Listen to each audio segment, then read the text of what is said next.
Bien, chers amis, bonjour. Permettez-moi, en quelques minutes,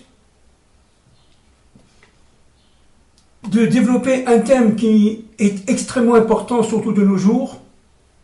C'est celui du prophète Élie. C'est une gageure. Comment parler du prophète Élie en quelques minutes? Je vais essayer, humblement, autant que possible, d'en donner les traits principaux et d'expliquer sa fonction principale à partir du livre Au-delà de la nuit, la délivrance du voile à travers la déchirure du voile à travers la dynamique de la délivrance finale. Nous sommes arrivés en fin de livre à la 5e partie, la reconstitution de l'être adamique. Au chapitre 2, page 257. La délivrance finale, si le titre est annoncé. Le prophète Élie. Alors, je vais lire quelque peu et je vais me permettre de commenter aussi simplement que possible, aussi synthétiquement que possible, ce thème qui est absolument immense. Immense. Le prophète Élie, annonciateur du Messie, avait écrit, fils de David, et ontologiquement par essence relié à Adam, l'être universel. Alors, évidemment,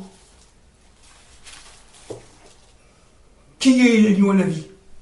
Le prophète Élie.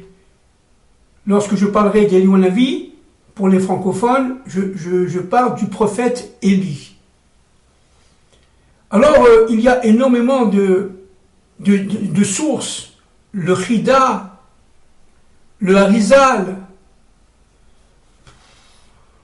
le Gaon de Vilna, dont à partir du Zohar, bien entendu, à partir de Rabbi Shimon Bar Yochai, tous disent que Élie Hanavi, d'abord, c'est une âme, d'abord qui a été créée avant la création de l'homme. Elle vient du monde d'Atsilut, très très très très élevé. C'est un monde qui correspond au Atsilut, Benefesh. Atsilut Benefesh. Nefesh étant la partie, si vous voulez, animale, entre guillemets, liée directement à notre monde. Le prophète Élie est une âme absolument unique. C'est un homme d'abord prophète. Il fait partie des 48 prophètes d'Israël, dit le Rashi. Et c'est écrit aussi, évidemment, dans la Maseret Megillah. C'est un prophète qui annonce la délivrance, qui est, au niveau de sa fonction, un prophète du bien, un prophète de la réparation. Tout ce qu'il fait, c'est pour réparer le monde à partir de la faute d'Adam Arishon. Eliyahu Hanavi ne supporte pas la colère. Il ne supporte pas les colères. Il n'est pas dans un lieu où il y a la colère. Il aime la simcha. Il aime la joie. Il aime l'étude de la Torah. Cette étude de la Torah, il la pousse complètement parce que tout simplement, Eliyahu Hanavi a pour fonction principale de pousser l'homme au retour vers son Dieu, vers la tchouva. Eliyahu Hanavi, c'est une âme, donc, si vous voulez, qui descend. De nombreux commentateurs disent que, en fait, quand Dieu a créé le monde, a voulu créer le monde, beaucoup d'âmes, beaucoup de forces spirituelles se sont insurgées contre lui. Parce qu'elles ne pouvaient pas admettre que Dieu accepte de créer un monde si bas, avec l'homme qui faute.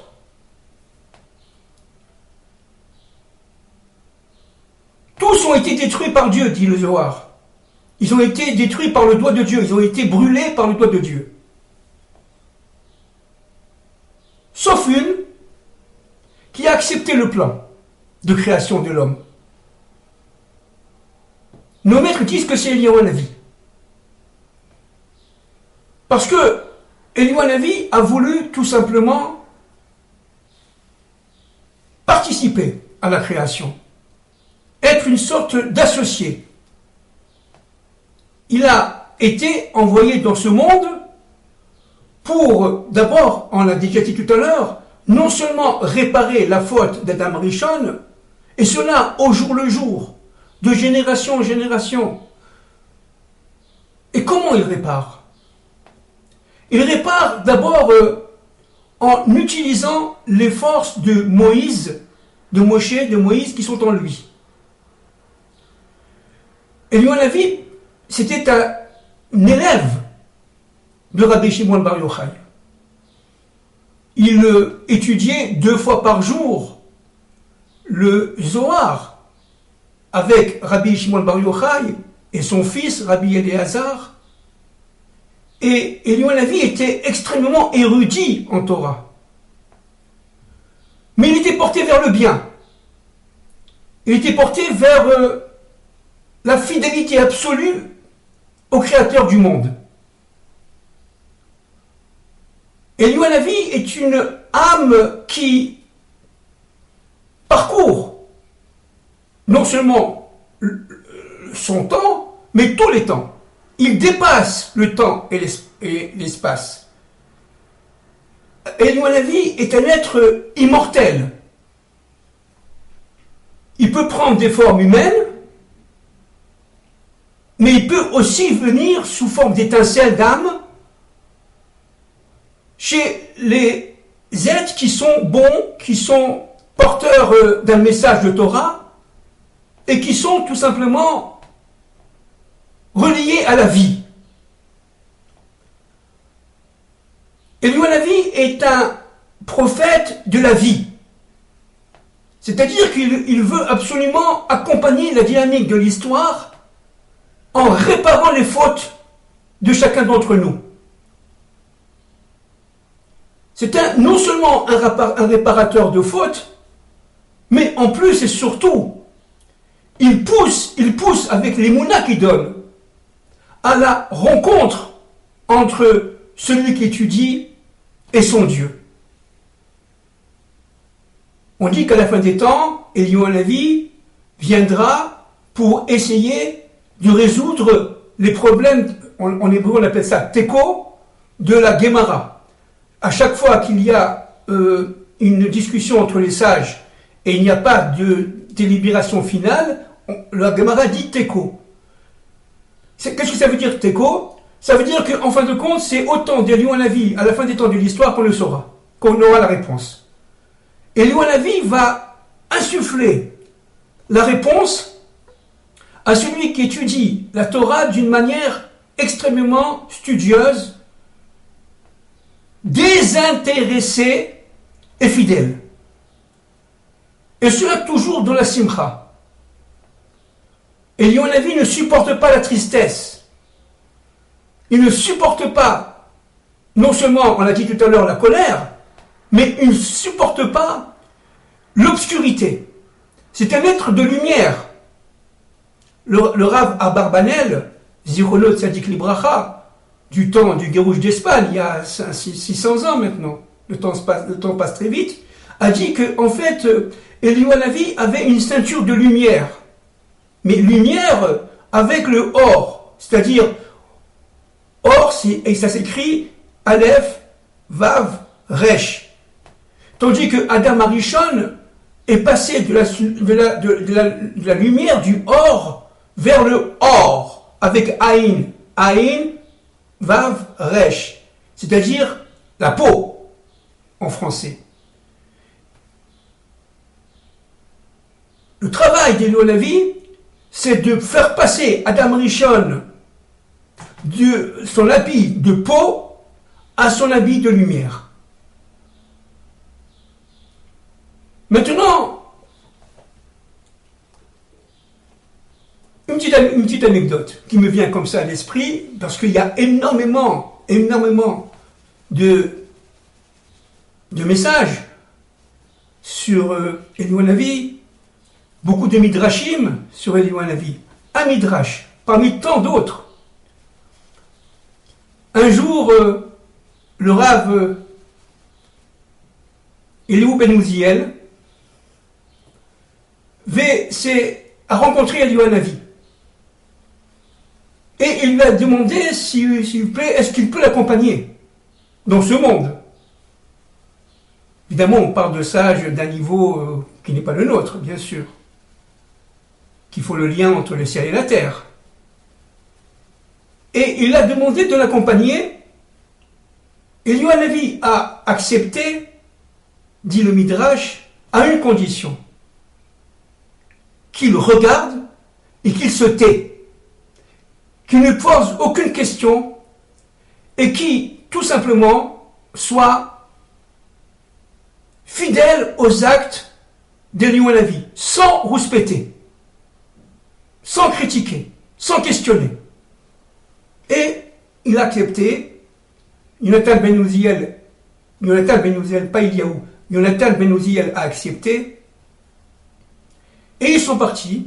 Il tape à la porte, déguisé en mendiant, parce que Eliyahu Hanavi est très souvent déguisé en mendiant.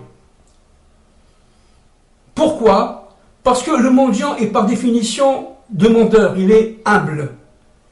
Il est soumis à la volonté de Dieu.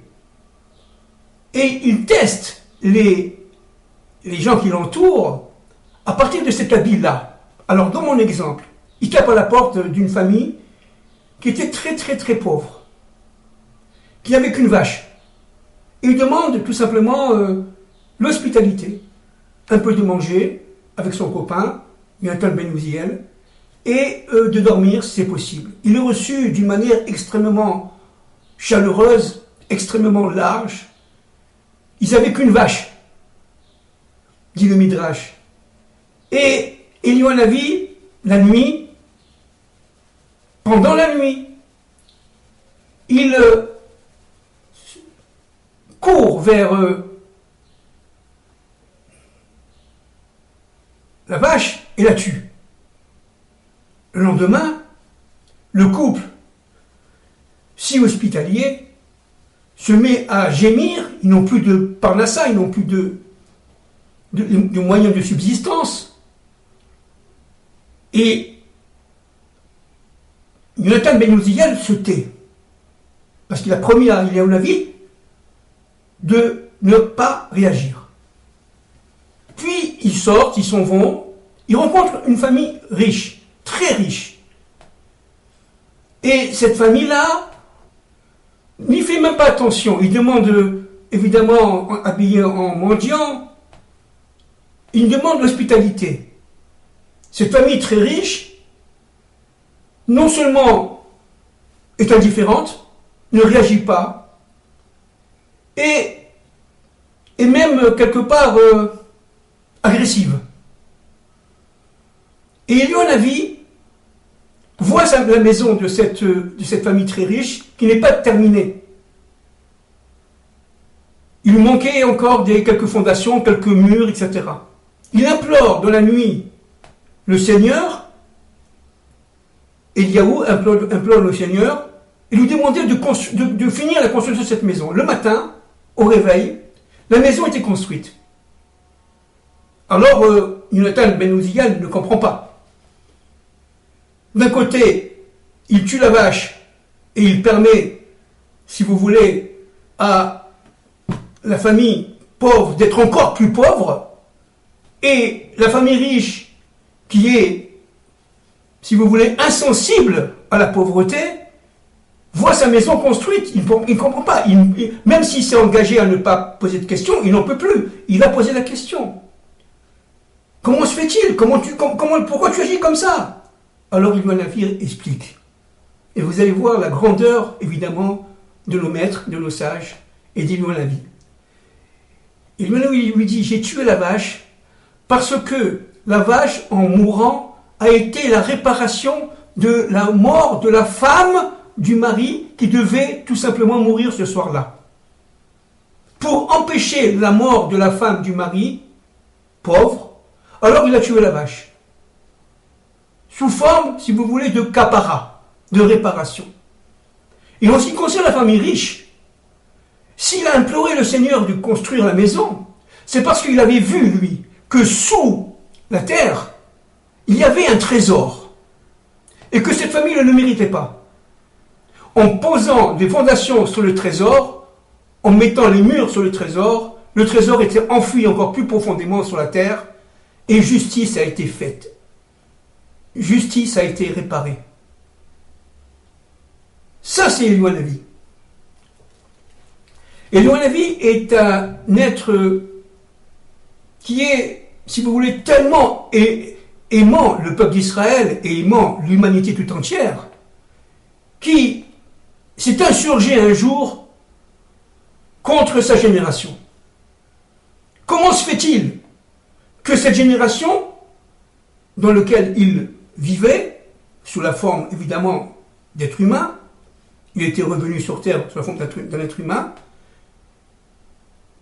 comment cette génération était si fautive? Certains de nos maîtres disaient que non seulement ils faisaient de l'idolâtrie, mais en plus, ils avaient érigé une loi contre la circoncision, la Brit Mila. Alors Eliyahu Hanavi s'insurge contre Dieu en disant: regarde cette génération, elle est fautive, il faut faire quelque chose. Et Akadosh Baruch Hu, dans son principe de djinn, intervient. Il lui dit: Élie, puisque tu as parlé comme ça du mal de mon peuple, Israël, alors je te retire ta fonction. Ton élève, Elisha, eh bien, deviendra à ta place le prophète. Je ne tolère pas qu'on parle du mal de mon peuple. Et pour cela, pour corriger, alors tu devras descendre à chaque fois dans ce monde,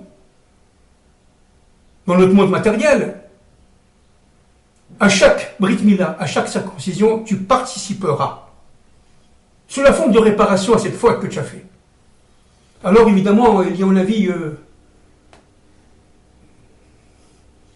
j'allais dire, perd des pédales. Il n'accepte pas. Il s'excuse devant Hachem. Et il jure de ne voir dans les êtres appartenant au peuple d'Israël et appartenant à Adam Arishon que le bien. Il s'engage à protéger l'humain contre ses fautes et de réparer les fautes. Et que même si un humain fait une faute, eh bien, Eliyahu Hanavi parlera de lui que pour le bien, devant Dieu. Il s'engage. Et c'est ce qu'il fera. Mais il n'empêche que Eliyahu Hanavi est présent dans chaque Brit Mila pour voir, dit Dieu, que chaque génération d'Israël est fidèle à la circoncision. Alors vous avez évidemment énormément d'explications, bien entendu. Une première explication fondamentale, c'est que Eliyahu Hanavi, qui vient des autres mondes, qui vient du monde d'Atsilut, pénètre la Bina, pénètre la 8e Sphira à partir du bas, par le chiffre 8. La Bina, on le sait, étant liée à ces forces qui sont au-delà de ce monde et qui permettent d'atteindre l'immortalité. Comme on l'a dit tout à l'heure, Eliyahu Hanavi ne meurt pas. Et c'est le garant de la sainteté lorsque la circoncision est bien faite selon la halacha et selon la volonté divine. Évidemment, ce n'est pas l'être Eliyahu Hanavi qui vient à chaque circoncision, parce qu'il peut avoir au même moment une circoncision à New York, une circoncision à Baltimore, une circoncision à Tel Aviv ou une circoncision à Paris, bien entendu. ce sont des étincelles d'Eliyahu Hanavi qui viennent. Mais il y a une condition, disent nos maîtres, et notamment le Chida, du mémoire béni. Pour que Eliyahu Hanavi puisse participer à la circoncision, à la Brit Mila du jeune bébé, il faut que ce soit complètement cachère. C'est-à-dire que non seulement, évidemment, la nourriture est cachère, tout à fait, mais que les invités soient dans une simcha, dans une joie intense intérieure, dans un monde d'une Torah de la délivrance, qui permet tout simplement d'accueillir avec joie Eliyahu Hanavi. Condition fondamentale. Sinon, il ne vient pas. Autre condition fondamentale, que le sandak, c'est celui qui tient le bébé, en hébreu on appelle ça le sandak, soit complètement cachère. Qu'il soit shomer, mitzvot, Torah, qui évidemment respecte le Shabbat et les fêtes. Et il faut qu'il y ait aussi un autre point fondamental, c'est que le Moël doit être complètement cachère. Complètement cachère. Pour que Eliyahu Hanavi puisse participer. Alors, nos maîtres disent qu'il faut mettre 2 chaises lors de la Brit Mila. Une chaise jolie pour Eliyahu Hanavi et une chaise jolie ou moins jolie pour le sandak. Les 2 chaises doivent être côte à côte. La chaise d'Eliyahu Hanavi, évidemment tout est causé bien sûr, on n'a pas le temps ici d'approfondir, doit être côte à côte donc du côté droit par rapport à la chaise du sandak. Malheureusement, la plupart de nos générations font la faute d'utiliser la chaise du sandak comme étant la chaise d'Eliyahu Hanavi et de prendre une chaise quelconque qui est dans la salle ou qui est dans la chambre pour remplacer cette chaise et la mettre à côté. Ce n'est pas ça. La chaise d'Eliyahu Hanavi doit être jolie, doit être, j'allais dire, royale. Eliyahu Hanavi est un prophète. Alors pourquoi Eliyahu Hanavi vient? Essayons de comprendre un peu plus profondément. Alors le Zohar à Kadosh, et ça a été repris par le Harizal, dit une chose extraordinaire. Il dit que lorsque la Brit Mila elle est cachère, lorsque la circoncision elle est cachère, Moïse, par ses étincelles, bien entendu, on parle d'étincelles, est présent à la Brit Mila. Et il va donner une partie de sa force, à lui Moïse, non seulement au bébé, pour qu'il guérisse, et pour qu'il subisse, si vous voulez, les dangers, qu'il s'en sorte guéri des dangers de la circoncision, notamment le 3e jour, mais aussi et surtout au sandak. Et une partie de Moïse va rentrer à ce moment-là, au moment de la circoncision, dans l'âme d'Eliyahu Hanavi qui se trouve évidemment d'une manière cachée, invisible, dans la chaise. Sur la chaise. Eliyahu Hanavi va profiter à chaque circoncision d'une étincelle de Moïse de manière à pouvoir accomplir d'abord sa réparation, parce qu'il a fauté devant Dieu, on l'a vu tout à l'heure, puisqu'il a critiqué sa génération devant Dieu, mais aussi parce que à chaque étincelle de Moïse qui rentre dans le Neshama d'Eliyahu Hanavi donne la force à Eliyahu Hanavi, au prophète Élie, de réparer les mondes et de faire sortir le Mashiach. Ce n'est qu'au bout d'un nombre absolument incommensurable de Brit Mila, de circoncision, que l'âme d'Eliyahu Hanavi sera remplie de l'âme de Moïse. Et que, ensemble, ils viendront annoncer la sortie du Messie. Alors cette sortie du Messie est, si vous voulez, conditionnée à la nature de la délivrance, disent nos maîtres. Vous avez la délivrance Be'ita, et cela est écrit par le Harizal, et il y a la délivrance Arishona. La délivrance Arishona, c'est une délivrance qui est avancée, devancée par rapport, grâce au mérite, par rapport au temps voulu, grâce au mérite de l'humain, grâce au mérite des enfants d'Israël. Et la délivrance finale, qui est Beïta, qui vient malgré les fautes des enfants d'Israël, eh bien, arrivera lorsque la délivrance Arishena est, si vous voulez, annoncée, parce que les mérites sont très importants de la génération, alors Élie vient 3 jours avant, dit le Zohar, pour annoncer l'arrivée du Messie.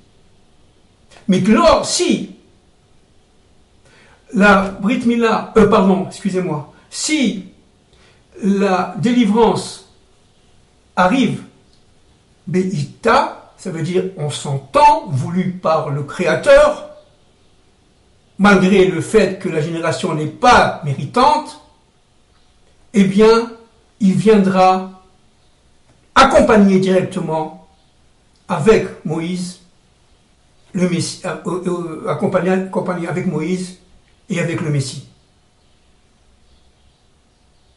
Si la délivrance se fait à Rishena, Eliyahu Hanavi et le Messie ne viennent pas le Shabbat, ni vendredi ni samedi, disent nos maîtres. Pourquoi? Alors il y a de nombreux commentaires. Parce que s'il vient le samedi, s'il vient le vendredi, les hommes n'auront pas la tête à faire le Shabbat, à réaliser le Shabbat. Le Shabbat, c'est Kadosh Bekadosh, Kodesh Kodashim. Et à partir de ce moment-là, les êtres ne seront pas préparés à recevoir le Shabbat. Il faudra faire, ils ne feront pas les courses le vendredi, ils ne feront pas les repas le vendredi, ils n'iront pas à la prière concentrée le samedi, ça ne va pas. Alors, le Eliyahu Hanavi et le Messie, le fils de David, viennent Motzei Shabbat, à la fin du Shabbat, samedi soir. C'est pour ça que nous, je passe ça évidemment pour les Juifs, nous, on chante Eliyahu Hanavi, Zachor Letov, Motzei Shabbat, lorsqu'on allume la lumière de la Havdalah. J'ouvre une parenthèse très importante. Il est très important, dit le Chida, de dire Eliyahu Hanavi Zachor Letov. Et lorsqu'on lit le matin Petach Eliyahu, le début de la prière journalière, il faut absolument dire Petach Eliyahu Zachor Letov. Pourquoi? Parce que si vous prenez la phrase en hébreu, bien entendu, Eliyahu Hanavi Zachor Letov, ça donne une valeur numérique, dit le Rida, de 400. Il s'agit de retirer, en disant cette phrase, les 400 voiles d'obscurité qui ont assombri le monde par la faute d'Adam Rishon. C'est pour ça, entre parenthèses, je crois l'avoir déjà dit, qu'Abraham Avinu, lorsqu'il a acheté le tombeau de sa femme Sarah à Ephron, eh bien, il a payé 400 cycles d'argent. 400, c'est lié à la leftav, entre parenthèses, c'est la force qui permet, grâce à cette action d'Abraham Avinu, de faire sortir le Mashiach malgré les fautes de l'humanité.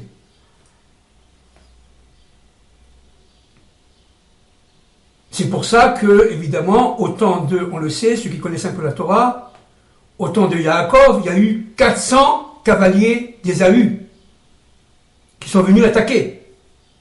Et plus Ésaü s'approchait de Jacob, et plus, évidemment, les cavaliers disparaissaient, perdaient leur force. On retrouve ce même phénomène, parce que ces 400 cavaliers d'Ésaü, on va les retrouver dans les 400 gardes rapprochés de David Améler, du roi David. Et ces 400 gardes approchés, qui étaient, si vous voulez, au début, au temps d'Ésaü, des brigands, vont faire leur propre réparation, et ils vont être tout simplement rapprochés et protéger la vie du roi David, et cela jusqu'à la mort. Réparation de l'humain. Le Zohar dit que, un point très important, c'est que Pinchas ou Eliaou. Pinchas ou Eliaou. Alors, d'abord, un point très important, qui est Pinchas, en 3 secondes, parce qu'on n'a pas le temps, évidemment. Pinchas est cet être unique qui, au péril de sa vie, contredit le Harizal toute logique, contre 125 000 personnes, et notamment des chefs de tribu, qui étaient du côté de Zimri ben Salou et de Cosbi bat Tsour, prend une lance, Pinchas, et tue ce couple qui était tout simplement un couple complètement immoral,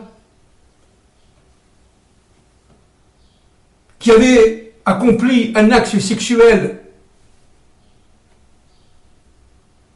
éhonté, absolument horrible, contre la volonté de Dieu et devant tout le peuple d'Israël. C'est très intéressant parce que Pinchas, à partir de cet acte incroyable, parce qu'il risquait sa vie, est passé du chesed à la gvura. Alors nos maîtres disent qu'il ne faut pas l'appeler Pinchas, mais Pnei Chesed. Pnei Chesed. Ça veut dire les forces du chesed. C'était un Cohen, il va être nommé Cohen après cet acte. Si nous n'oublions pas que Pinchas est le petit-fils de Aaron à Cohen et de sa femme Elisheva. Pinchas descend par son père d'Aaron à Cohen, son père étant Éléazar, mais il descend par sa mère, à la fois de la tribu de Joseph, la tribu de Yehuda, mais il descend de la tribu de Yekutiel, de Poutiel, pardon. Yekutiel, c'est ton Moshe. De Poutiel. Qui c'est Poutiel? C'est Yitro, le beau-père de Moïse, le père de Tzipora. Yitro avec plusieurs filles. Une, il a donné à Moïse, Tzipora, et l'autre, il a donné à Éléazar. Et de ce couple, Éléazar à Cohen et la fille de Yitro, descend Pinchas. Pinchas a cette capacité, entre parenthèses, d'Isaac, d'Yitzhak en hébreu,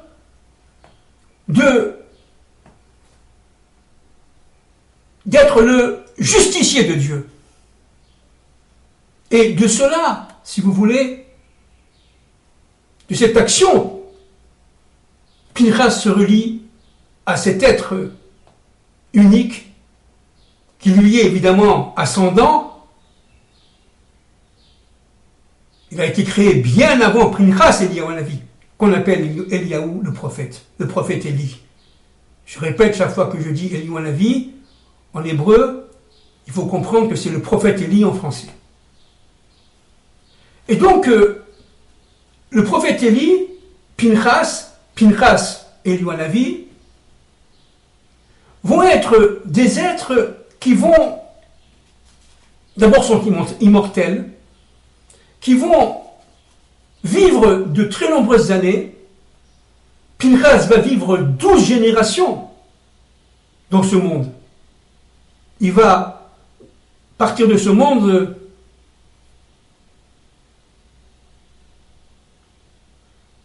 pendant le règne de Josaphat, le roi d'Israël. 12 générations. Quant à Élie, évidemment, il est immortel. Et Pinchas reviendra sous la forme d'Eliyahu Hanavi à la fin des temps pour annoncer le Messie, entre parenthèses. Regardez comme c'est fondamental, absolument fondamental, le respect des mœurs, et notamment des mœurs sexuelles. Akadosh Baruch Hu ne supporte pas l'immoralité sexuelle. Il ne supporte pas.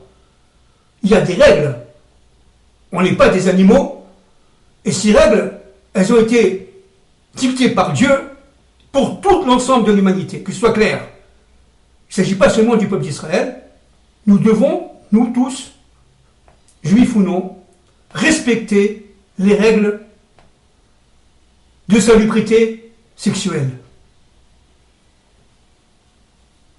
Pour nous les juifs, évidemment, aller au mikvé et de ne pas avoir de rapport sexuel lorsque son épouse est nida, etc., etc. Bon, c'est infini, hein. Eliyahu Hanavi ne supporte pas l'immoralité sexuelle. Et Pinchas viendra à la fin des temps avec sa lance pour enfourcher tous ces immoraux sexuels, y compris de nos générations. Une des forces du Mashiach ben David viendra de Pinchas. Et Eliyahu Hanavi va dire daï, ça suffit. Cette immoralité sexuelle qui détruit le monde et qui empêche tout simplement Dieu d'intervenir dans notre monde. Alors, juste quelques minutes sur Eliyahu Hanavi, parce que c'est un sujet énorme. Nous allons conclure. Élie est un justicier. Le prophète Élie est un homme d'une sainteté sans pareille, venant des mondes, qui doit faire sa propre réparation, puisqu'il a fauté devant Dieu en critiquant sa génération, la génération où il a vécu, en tant qu'être humain. Le prophète Élie peut venir sous forme d'une force et pénétrer l'âme d'un individu, ou même d'un groupe, d'un minyan. Il est présent à la prière, si la prière elle est comme il faut qu'elle soit, qu'il n'y ait pas de discours malencontreux, qu'il n'y ait pas de paroles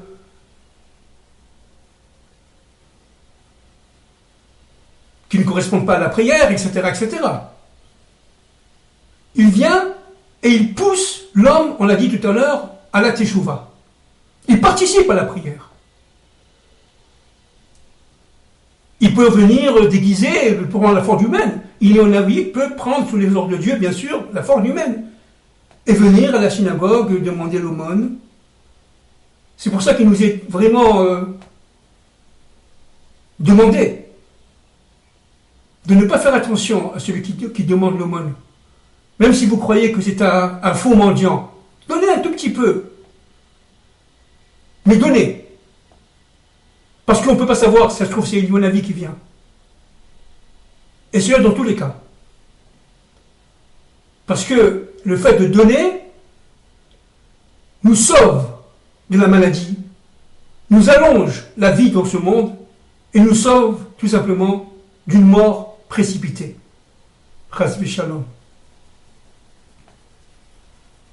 Eliyahu Hanavi est donc ce combattant de Dieu, qui est à la fois en tant que Kohen, parce qu'évidemment Eliyahu Hanavi est Kohen, dit le Zohar. Eliyahu Hanavi est un Kohen qui descend de la tribu de Lévi. Et ce Kohen, il est tout chesed, il est tout bénédiction. Il veut que le bien, mais seulement dans son extériorité, il est digne. C'est un homme de combat. C'est un combattant de la moralité, et notamment de la moralité sexuelle. Voilà, faire que Dieu nous aide, que Dieu nous envoie le prophète Élie,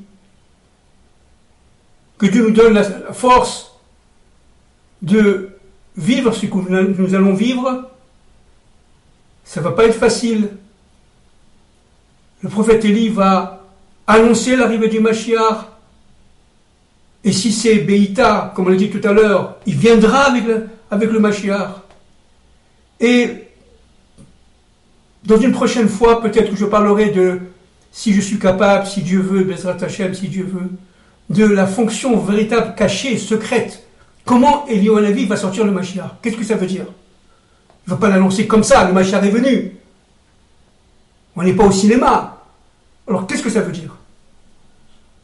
Merci beaucoup, que Dieu vous protège.